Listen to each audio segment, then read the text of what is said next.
Hi friends, ఈరోజు మన ఛానల్లో కొలత బ్లౌజ్తో స్టిచ్చింగ్ ఎలా నేర్చుకోవాలో దీన్ని చూడండి. ఫస్ట్ నడుము దగ్గర ఒక 1 ఇంచ్ వరకు మనం గీత పెట్టుకోవాలి.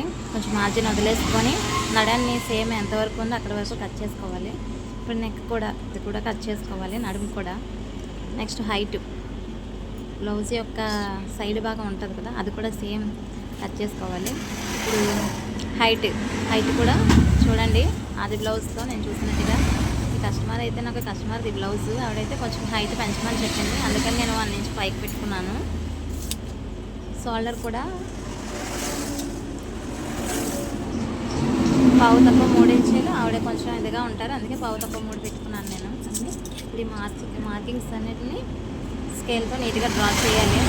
నేను ఆల్రెడీ ముందు వీడియో రన్ అవుతుందా చేసేసాను, కానీ వీడియోలో అది షూట్ అవ్వలేదు, అందుకే మీకోసం మళ్ళీ చూపిస్తున్నాను. చూడండి ఒకసారి.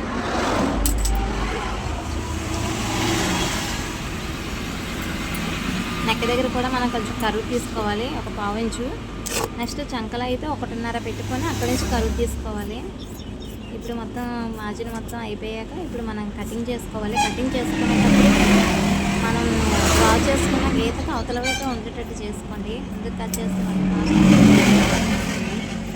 బ్లౌజ్ ప్రాబ్లం అవుతుంది. నెక్ కూడా సేమ్ ఆ కరువు నీట్గా కట్ చేయాలి అలా. ఇప్పుడు మన బ్యాక్ పార్ట్ అనేది రెడీ అయింది. మనకి ఇప్పుడు అది నెక్ కట్ చేసాం కదా, అది మనకి సరిపోతుంది. ఇప్పుడు ఫ్రంట్ పార్ట్ కట్ చేసుకున్నాం. ఈ బ్యాక్ పార్ట్ సహాయంతోనే ఫ్రంట్ పార్ట్ కూడా మనం కట్ చేసుకోవాలి. చూడండి ఒకసారి.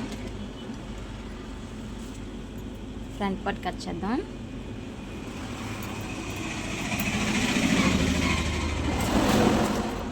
ఇలా అరేంజ్ చేసుకోవాలి క్లాత్ని నీట్గా, ఫోల్డింగ్స్ లేకుండా.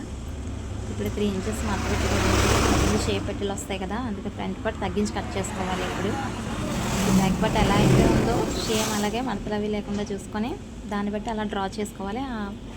ఆ బ్యాక్ పార్ట్ అనేది ఎలా ఉందో అలానే డ్రా చేసుకోవాలి. చూడండి నేను ఎలా డ్రా చేస్తున్నాను.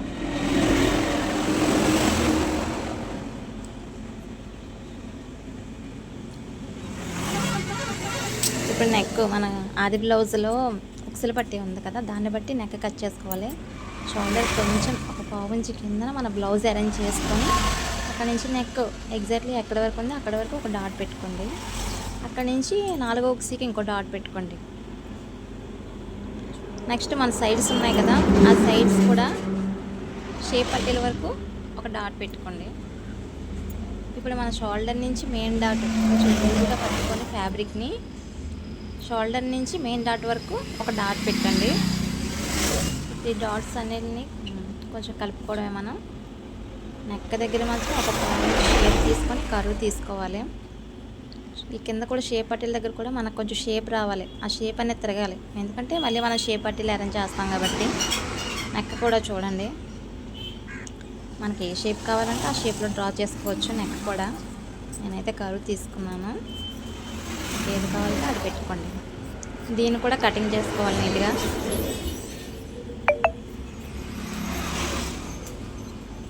చూడండి ఫ్రెండ్స్,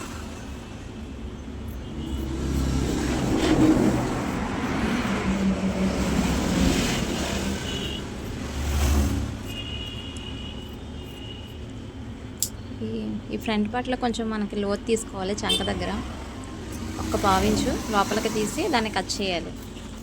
బ్యాక్ పార్ట్లో మనకు కట్ చేయాల్సిన అవసరం ఉండదు, కానీ ఫ్రంట్ పార్ట్లో మాత్రం కట్ చేసుకోవాలి.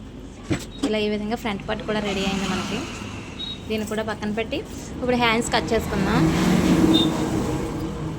హ్యాండ్స్కి చూడండి, కింద నేను ఒక 1/2 ఇంచ్ వరకు ఒక గీత పెట్టుకున్నాను, ఎందుకంటే మన హ్యాండ్స్కి మడత పెట్టి మళ్ళీ చేతి కుట్లు వేస్తాం కదా, అందుకని.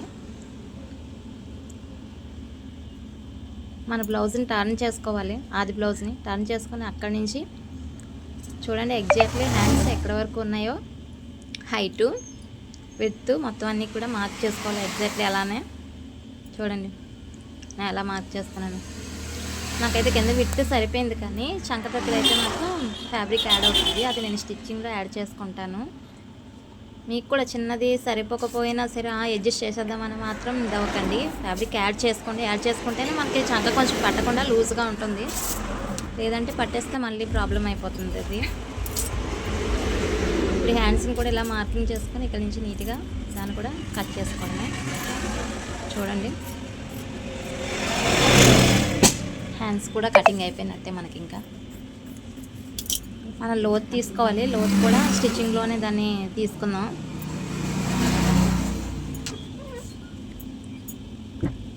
ఇప్పుడు మనకి పట్టీ, షేప్ పట్టీలు,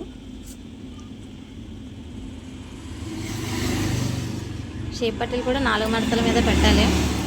పెట్టిన తర్వాత మనకి 3 ఇంచెస్ ఒకవైపు, 2.5 ఇంచెస్ ఒకవైపు పెట్టి దాన్ని కరెక్ట్గా షేప్ రావాలి.